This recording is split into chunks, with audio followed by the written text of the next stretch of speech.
เปิดภาพมาพี่น้องอยู่ส่วนบ่เตียงคือเก่าพี่น้องบ่เอื้อยเพิ่นเสียหญ้าทางนี้เนาะพี่น้องพุ่นเรียบร้อยแล้วทางนี้พี่น้องแต่ว่าทางนี้ยังนี่อยู่ซื่อๆบ่ได้เด้เอื้อยเพิ่นคนดุคนมั่นนะพี่น้องมื้อนี้ก็มาแทนไอเตียงคือเก่าพี่น้องเนาะมาเบิ่งสวนเพิ่นพี่น้องก่อนสิไปทางอื่นพี่น้องนี่มาเบิ่งสวนก่อนแบบเป็นหูเป็นตาให้อายเพิ่นนะบางทีอายเพิ่นอยากเบิ่งสวนตัวเองแต่ว่าบ่มีโอกาสได้เบิ่งพี่น้องก็สิมาถ่ายให้อายเพิ่นเบิ่งแล้วก็ให้พ่อพี่น้องได้เบิ่งนำกันพี่น้องเนาะกราบทักทายสบายดีเด้อพ่อพี่น้องเบิดสู่คู่สู่คนพี่น้องเนาะก็ยินดีต้อนรับเข้าสู่2บ่าวเจ็บแชนแนลคือเก่าพี่น้องเนาะวันนี้มันจะมาเบิ่งมาชมส่วนไอเตียงคือเก่าพี่น้องบางทีคือฮู้นะเฮาทายให้ไอเตียงเบิ่งแล้วก็พอพี่น้องเบิ่งนำกันนี่งามสำได้ส่วนเพิ่นนี่เรื่อยๆเพิ่นเสียเรียบร้อยทางนี้ปูนฮอดพุ่นเรียบร้อยแล้วนี่ทางนั้นแล้วเรียบร้อยเบิดทางนี้ก็เรียบร้อยเบิดนี่เห็นเลยบอลที่ยังพี่น้องนี่บอลนี่แล้วก็นี่ยังนี่ต่างกันบอลพี่น้องนี่เรียบร้อยนี่ ดุเด้อใหญ่ข่อยนะสบายดีเด้อสบายดีน้ำหวานเย็นเด้กินเลยก็ได้เดี๋ยวจะว่าปะอันนี้ก็ได้ปะต้นแรงวะเบิ่งเลยกินเลยทายกินเลยก็ได้ยกรถซื้อให้เอื้อยกินนะเย็นออกมาที่ตู้เย็นกินปัตตาเย็นหลายเอาบาดนี่เปื่อนนะยกอีกโอ้ยเย็นเองมานิบใหม่กันขออนุญาตด้วยใส่รถนะดุเนาะดุแล้วมันอันนั้นมันหกอันนั้นกาแฟบาวเตียงเด้อบ่เฮ็ดก็หกกาแฟบาวเตียงสวัสดีเด้อมาจันเด้อโอ้ไม่เห็นกันเนาะครั้งแรกบ่แม่นครั้งแรกและเห็นตลอดแต่ว่าลายมือครั้งแรกในลายมือไม่เห็นกันเกือบ2 อาทิตย์พอดีไปกับเบาจันพี่น้องไป2 คนไปทางทีมงานอื่นกับบ่วางแหละทางบ่เจ็บกับมาทางนี้แหละเฮ็ดแนวใดบ่มีไผถ่ายเด้ถ้ามีคนถ่ายเฮาก็บ่มาแต่ว่าบ่มีไอ้เตียงเราอยากเบิ่งสวนเด้นี่ดิใหญ่งามแฮงเด้ของผมอันนี้บ่ว่าเบิดแล้วมดสำนีเลยเนาะตะกี้ย้อนบ่ได้ปงได้นี่บัดบาวเตียงมันอันนั้นใส่ยาพุยวงกุดแล้วก็สีดอีหยังเลยก็ลืมเลยสปอนเซอร์ยอดถอดออกเจ็บบ่ฮู้ดอกพี่น้องข่อยคิดว่าเจ้าสิโมคะบ่ได้อยู่เลยเด้เพิ่นอยู่เพิ่นอยากซอยคือกันเพราะว่าเตียงคือกันอันนี้ยังก็อันนี้มักถ้วยยังก็ยังพลปูของเพิ่นก็ยังเด้เพิ่นสิทิมมันก็นั่นเพิ่นก็อยากซอยเตียงน้ำซอยกันนั่นแหละแม่นคือกันแต่ว่าเอื้อยเพิ่นอยู่นี่มันดีเอื้อยเพิ่นดุนะก็ดุคือพอบ่เมกก็เว้าตลอดอยู่ถ้าเพิ่นเมื่อก็เสียดายเพิ่นหายากแบบคนคือเอื้อยนี่นะอันเนี้ยก็มีคือกันนั่นแหละแบบดุนะแบบซอยนำเลยแบบบ่ท่านะบ่ให้ท่าให้บอกแบบเฮ็ดเองนะเฮ็ดละเฮ็ดนั่นแหละเนี่ยมาเผาให้เพิ่นเนาะมาเผาให้บ่าวเตียงคันเอื้อยบ่เฮ็ดก็เอื้อยมาอยู่ซื่อๆเอื้อยก็เคยเฮ็ดเคยไปเอื้อยก็อยากเฮ็ดอยากไปนั่นแหละเอาเฮ็ดแล้วเด้อบ่กวนละแต่ว่าสิทายแบบอันนี้แหละบ่เจ็บมาทางนี้นี่บ่ว่ากันเด้อพี่น้องเด้อช่วงนี้เราก็คือเอื้อยฮู้เนาะฮู้แล้วเอื้อยก็ฮู้แล้วเพราะว่าสิว่าอีกแหละสองเรามันไปเบิดซองใหญ่ตอนนี้เราบ่มีเงินตอนนี้คือฮู้นั่นแหละแม่นถ้าถามว่าเฮามีเงินบ่เฮามีแต่ว่าเฮามีน้อยเพิ่นบ่มีเลยช่วงนี้เพิ่นเฮ็ดซองใหม่เด้ แม่ เพิ่นบ่มีรายได้เลยรอท่าอีกบางทีได้อีก3เดือนพุ่นละบางทีเรามีเงินในระหว่างอันนี้คือฮู้เลยเตียงเราใส่เงินหลายเด้ แม่ ใส่นี่ไปนั่นเด้ ก็ เราบ่มี รู้แล้ว ฮู้แล้วเนาะ คือส่วงพวกเฮาเมื่อเนาะเมื่อสวรรค์ส่วงนั้นแหละโอ้เราใส่ใจนะช่อง เราใส่จ่ายซองก็ปิดเบิดซองคิดว่าซองน้อยปิดแค่ยาแล้วยังมีซองใหญ่อันนี้เบิดซองเลย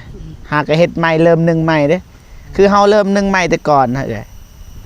คือช่วงที่เอ้ยปลูกกาแฟแต่ก่อนยังบ่ทันได้เงินน่ะนะปลูกอยู่หั่นแหละ แม่ สามซาสิได้เงิน แม่หากก็ได้คือกันเนาะ ได้คือกันคันว่าเฮ็ดได้ก็ได้คือกันอีกได้คือเก่าอีก ได้คือเก่า เอาคันว่าอันนั้นเฮ็ดคลิปนี่นะเฮ็ดคลิปได้ก็ได้คือเก่าอีก ก็เราเฮ็ดคู่มือแต่ว่าบ่ทันได้เงินน่ะต้องท่าอีก3เดือนแล้วว่า6เดือนสำสิได้เงินในระหว่างอันนี้บ่ได้สร้างใหม่เด้ก็คือปลูกกาแฟแหละบ่มีผลผลิตน่ะนะ แม่ มันบ่ทันมีผล แม่ เด้อ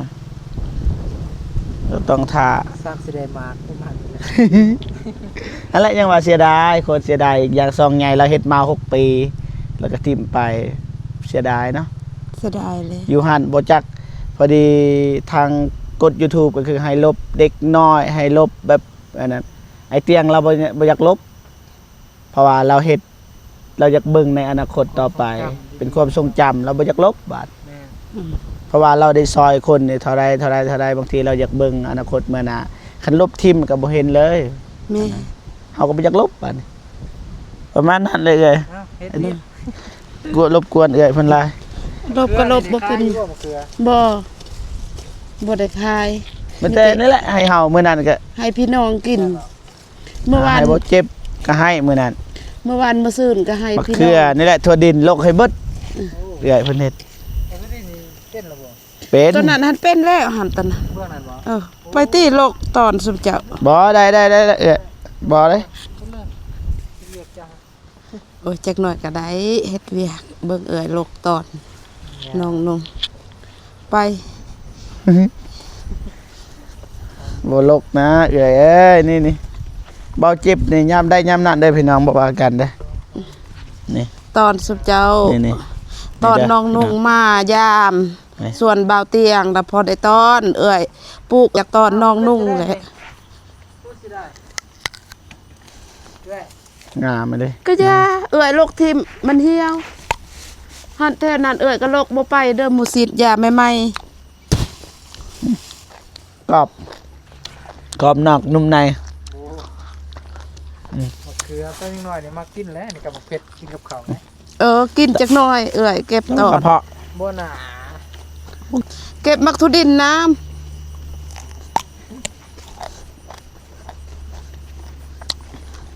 ตัวนี้แล้วเบื้องนั้นมันบ่อันนั้นเมิดบ่โอเคพูดอยู่วง ได้ นะบ่ใต้บ่ ตายแล้วมันบวมน้ มีตัวตายมีตัวบอลแล้ว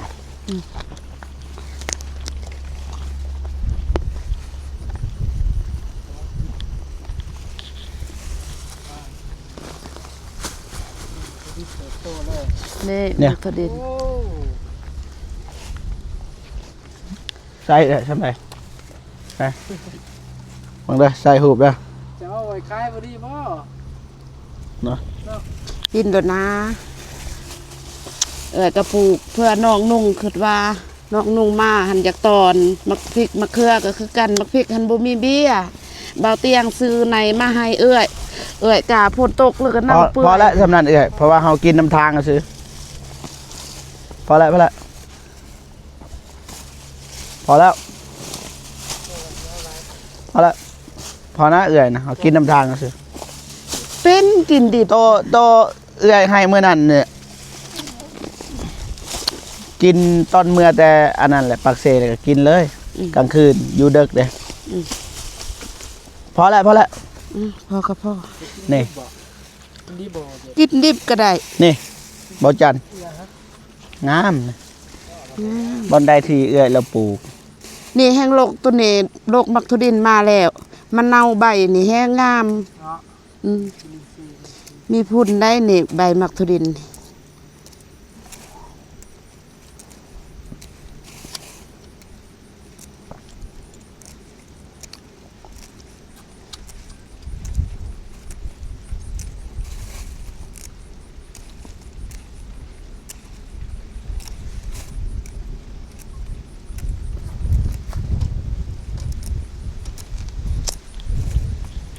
กวนเอื้อยเพิ่นแหละพี่น้องเอ้ย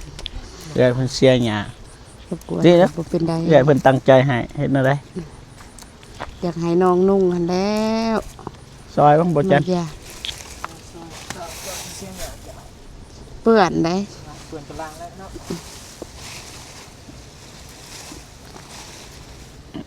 จันกับชวนกับปุ๊กกัน ปลูกคือกันบ่ ปิดได้ อยู่บ้านก็ปลูกคือกัน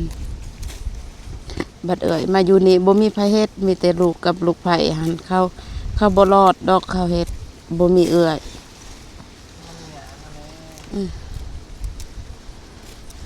เอื้อยก็อยากมาเพิ่งพาเบาเตียง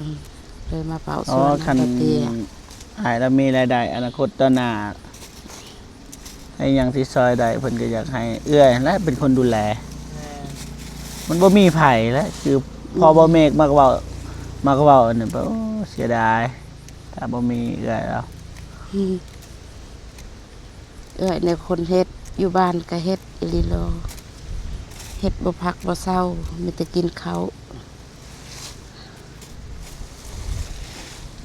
ไอ้แดงเด้ ไอแดงไปเฮ็ดเฮือนอยู่กระดอนบ่ ได้เพื่อนน้องบัววันนั่น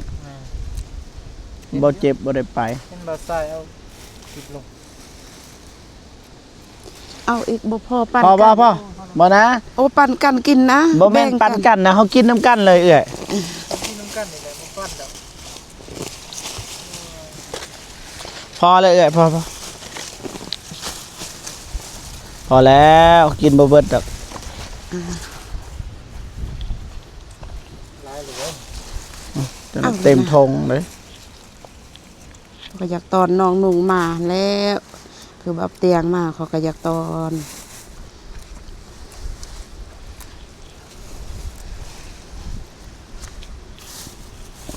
ไอ้ยังกินตอนเช้าเอ้อย กินอันนั้นลาบมักแตง ลำแต้ง มีบ่ลาบมักแตง หันเด้อยู่ไหนหันเข้าไปกินแม่ แบบใดลาบมักแตง อยากซิมบ่ บ่เคย บ่เคยได้ยินนะลาบมักแตง มัน คัน บ่มี ส้มมักแตงตำมักแตงน่ะเคยได้ยินอยู่ ซุป ได้นะ ลาบว่าซุปคอยหันว่าลาบมักแตง ซุปบ่ซุปหมักแต้งบ่ ซุปมักแตงลาวหันเข้าบ่ได้อันนั้นเขาบ่ได้ใส่มักทุรินบ่คอยหัน และซุปหมักแต้ง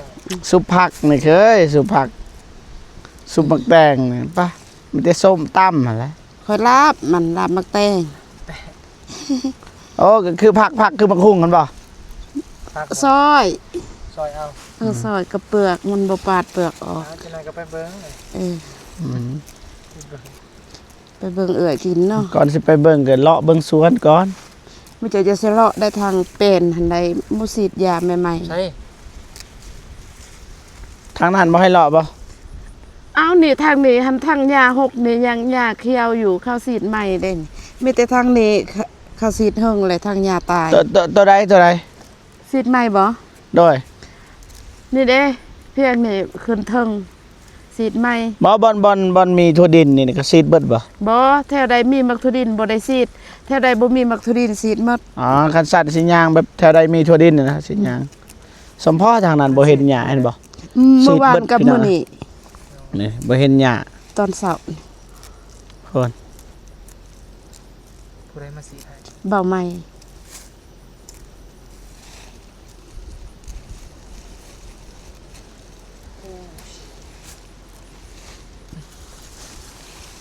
ว่าพอก็พอได้เอ่ย โอ้ สักสิ แหละลายเลย พอละเอ้อยพอละ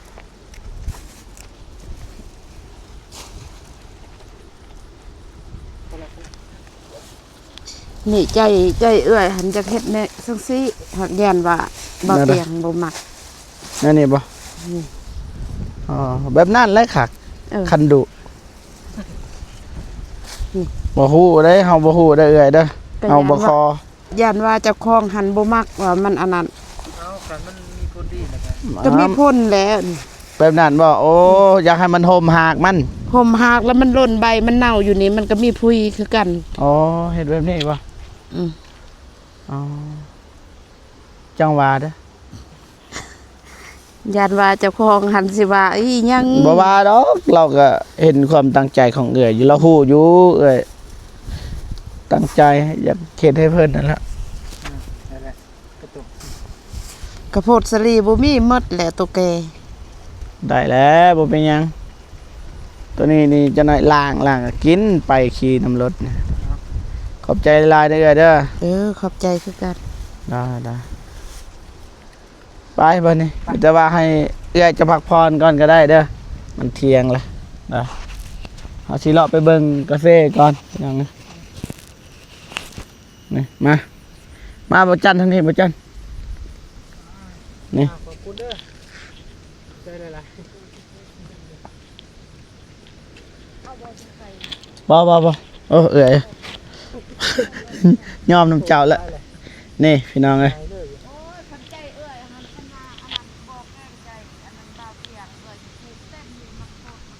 อ๋อได้พอดีเอื้อยเพิ่นว่านี่เกรงใจเบาเตียงพี่น้องเอ้ยบ่อยากปลูกอันนี้หลายคันบอกก็สิปลูกเต็มอันนี้เลยนี่ปลูกถั่วเด่นนี่เต็มแต่ว่าเราเกรงใจแต่ว่าก็บ่ฮู้ว่าอันนั้นเด้อพี่น้องเด้อมันก็งามเด้กาแฟว่ามันห่มย้อนอันนี้บ่ย้อนถั่วดินบ่พี่น้องนี่แต่ว่ามีอยู่หญ้าคือจังซี่นี่หญ้าแบบนี้นี่บ่มีผลดอกคิดว่านี่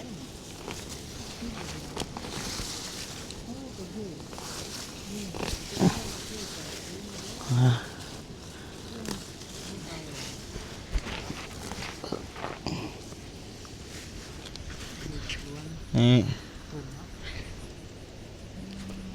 ได้แล้ว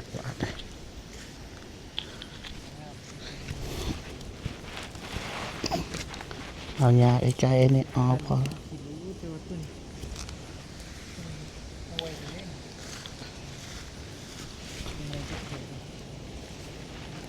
บางทีอาจจะเป็นน้ำดินเลยดินอยู่ งามเลยพี่น้องโกะมันใหญ่นะ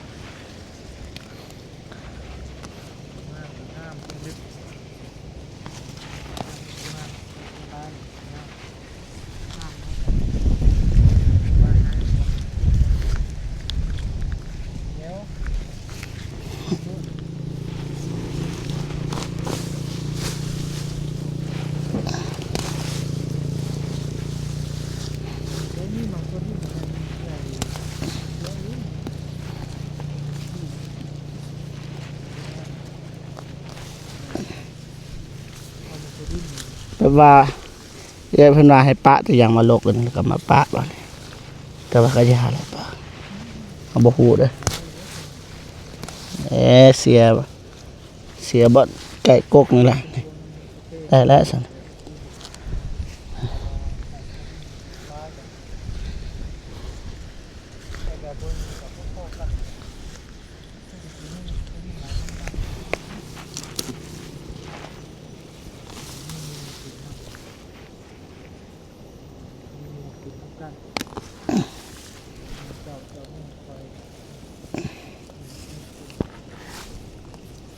เด้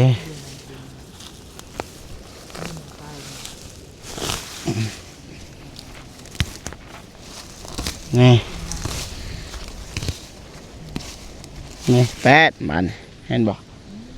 ต้องเอ้ยเอาอย่างออกก่อน ฮัลโหล โด สมมติว่านี่ เด้อ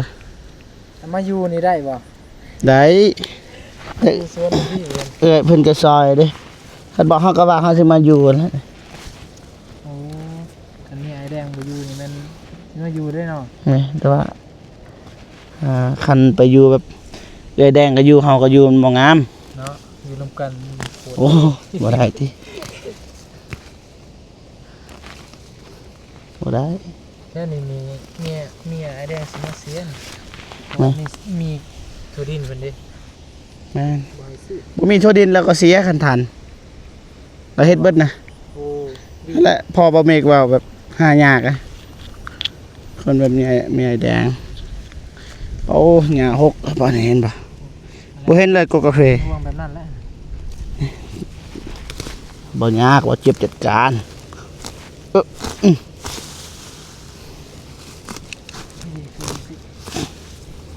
ดึงออกก็ได้นะนี่เริ่มเห็นแล้ว เราดูให้มันปุกนะมันปุกโอเค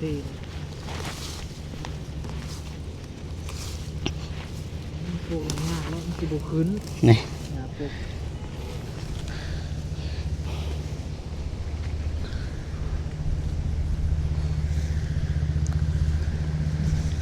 มาได้เป็นสีนี่บ่เฮ็ดหยังนี่เห็นบ่ เด็ดมานี่เนาะ เป็นกาแฟจ้ะ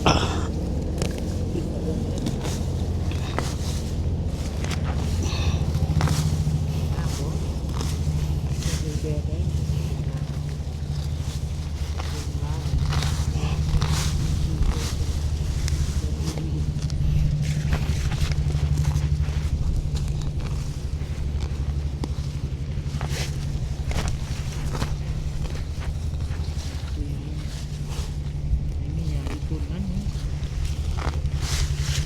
นี่มานี่พี่น้องเอ้ยมานี่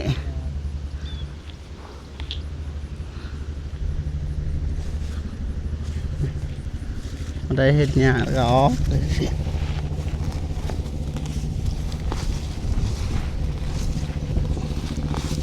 นี่มานี่พี่น้องเอ้ยมาเบิ่งมาถ่ายมาอัปเดตให้พี่น้องได้เบิ่งแล้วก็ให้เตียงเพิ่นพี่น้องนะ ต้นกกนั่นจนใกล้หัวเข่าเลย ตัวใด ข้างหน้าสูงครับรวมภูมิกาแฟกับที่หมอก กาแฟก็ได้หม้อเบิดนั่น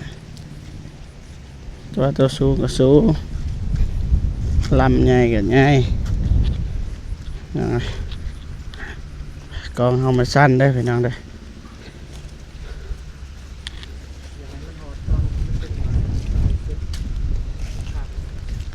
เอ้ยบ่ให้เก็บเด้อบ่คันให้เฮานี่บ่เก็บก็ได้เอ้ยได้แล้วเท่าดินนี่ เรียบร้อยหน่อยๆก็เป็นไงล่ะ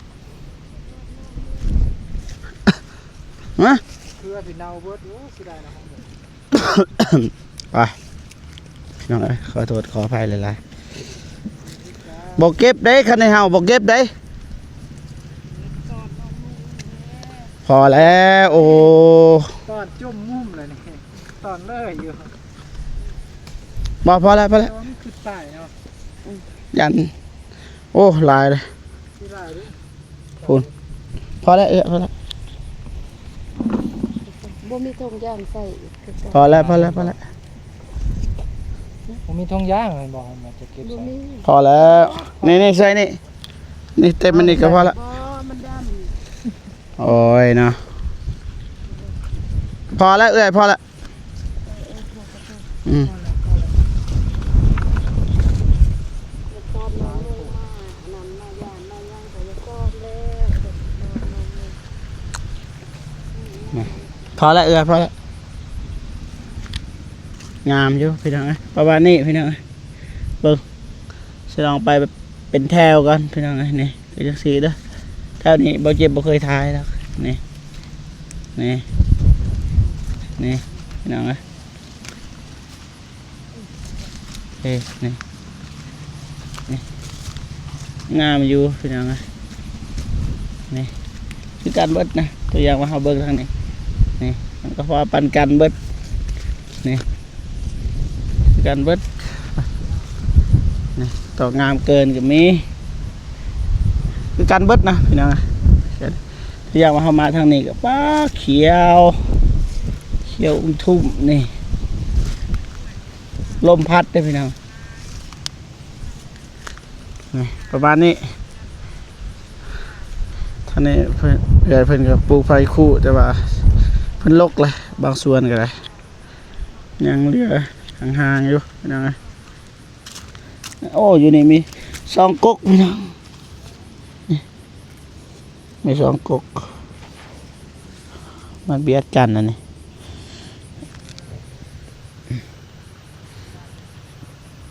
นะกาแฟก็ได้สูงตัวนี้ตัวนี้พอดีตัวนี้ก็ใหญ่สูงตัวนี้ประมาณนี้พอพี่น้องพอแล้วเด้อ พอแล้ว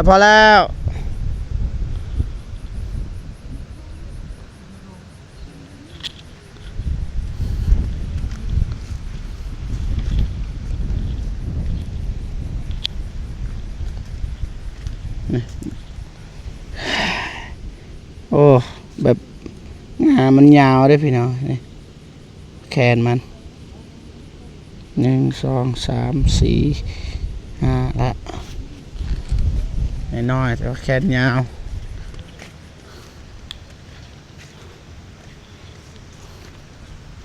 ขอปันกันนะพี่น้องประมาณนี้เด้อพี่น้องเด้อนี่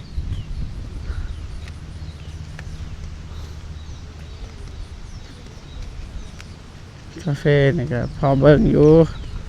เป็นพอเบิ่งแล้วมันก็งามบางบอนก็งามมันก็มีบางกกขี้ลายแหละโอเคมันจะว่าสี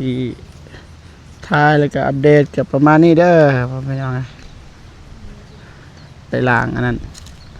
มักทัวก่อนล้างมักทัวได้เพิ่นอันนั้นเด้นี่เป็นเสียมไหมเขตนี่งามนะกาแฟงามนะเขตนี่ติบ่ได้หรอกพี่น้องเสียมันไหมท่านเนี่ยเสียมือละหน่อยปะเนี่ยกระปะแถวแคมแบบนี้ยังไง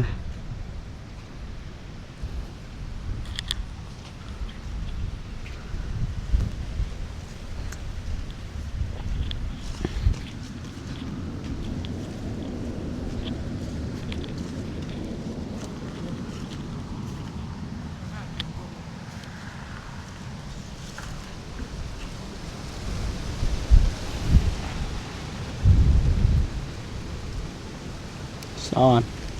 ตรงงาม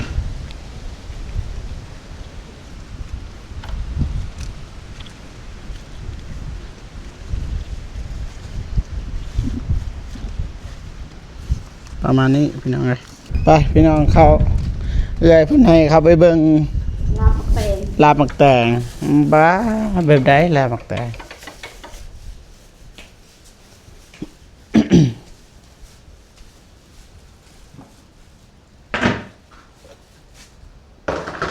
นี่มาลาบมักแตงมาทางนี้นะเบิ่งอันนี้บ่ลาบมักแตงมักแตงในคันเฮ็ดดนมันบ่แซ่บปะไว้ดนต้องกินมันเบิด แซ่บลองเบิ่ง ใช้บ่วง บ่วงในกระตาบ่ โอ้เอาไว้ถ้วยคักเนาะบ่บ่วงตัวนั้น ดนเลยเอื้อยล้างไว้มันเป็นอันนั้นสนิมเด้ใส่ลาบมันบ่แซ่บเด้อเอื้อยบักแตงคันไว้ดน แซ่บคือกัน ลาบปักแตง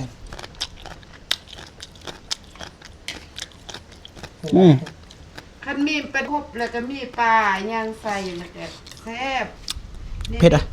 เฮ็ดยังนี่เฮ็ดบ่โอ้หลายผลแล้ว ลาบปักแตงครั้งแรกในชีวิตเลยเจ็บว่า บ่เคยเด้บ่เคยได้ยินลาบมักแตงนี่ ข้าวซุปหันข้าวบ่ได้ปั้นน้ำออกเอื่อยหันเฮ็ดแล้วแล้วก็ปั้นน้ำออก รสชาติที่บ้าน ส้มตำบ้านเฮา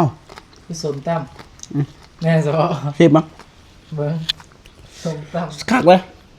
แซ่บเอ้อ ำมีหยังไง บ่ได้มีหยังมีแต่เกลือเป็นนัวแล้วมักพริกผักหอมผักแพรวผักคูบ่มีปลาแดก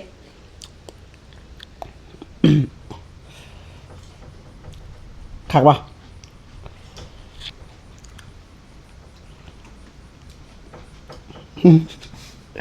เนี่ย แซ่บ โดย เผ็ดบ่ได้ มัก แซ่บประมาณนี้พ่อพี่น้องเอ้ยซีมเป็นครั้งแรกก้อยบ่เฮ็ดหยัง ลาบมักแตงพี่น้องประมาณนี้พี่น้องเอ้ยประมาณนี้พ่อพี่น้องเนาะมาอัปเดตส่วนอ้ายเพิ่นพี่น้องเนาะแล้วก็สินั่งลิ้นก่อนสิเลาะเบิ่งส่วน แล้วก็จึงสิออกเดินทางไปต่อพี่น้องเนาะก็ประมาณนี้เนาะจังใดก็ขอบอกขอบใจขอบคุญกับคุณ14ทุกท่านที่เข้ามาให้กำลังใจทางทีมงานพี่น้องเนาะเบาจันเนาะตอนนี้เดินทางมากับเบาจันพี่น้องเนาะสุดท้ายท้ายสุดนี้เราเจ็บกับสิจบคลิปก่อนน่าจะได้กับขอบอกขอบใจขอบคุณ14ทุกท่านที่เข้ามาให้กำลังใจตลอดมาให้กำลังใจนะส่วนนี้จะแบบว่าเบาเจ็บกับรู้สึกดีพี่น้องเลยไปใส่กับพี่น้องก็ติดตามเบิ่งตลอดเวลาแล้วก็ให้กำลังใจคอมเมนต์ตลอดเวลาพี่น้องเนาะก็บ่ค่อยมีและแบบที่เมนบ่ดีก็บ่เจ็บนะมีแต่ว่าให้กำลังใจเนาะแล้วก็ FC หลายๆคนก็ขอให้ไปหาน้องนูตลอดพี่น้องเนาะแต่ก็เฮาก็บ่มีหยังหลายดอกพี่น้องนะก็ไปเอาได้มาทางนี้ครับก็ไปถ้าน้องเพิ่นว่างเฮาก็สิเข้าไปเบิ่งแล้วเข้าไปหาน้องเพิ่นถ้าน้องเพิ่นบ่ว่างก็บ่ว่ากันพี่น้องเนาะก็ประมาณนี้พี่น้องเนาะเจอกันคลิปหน้าพี่น้องเนาะสำหรับคลิปนี้ไปก่อนเด้อพี่น้องเด้อสบายดีสบายดีเด้อวันจันทร์เด้อไปบ๊ายบาย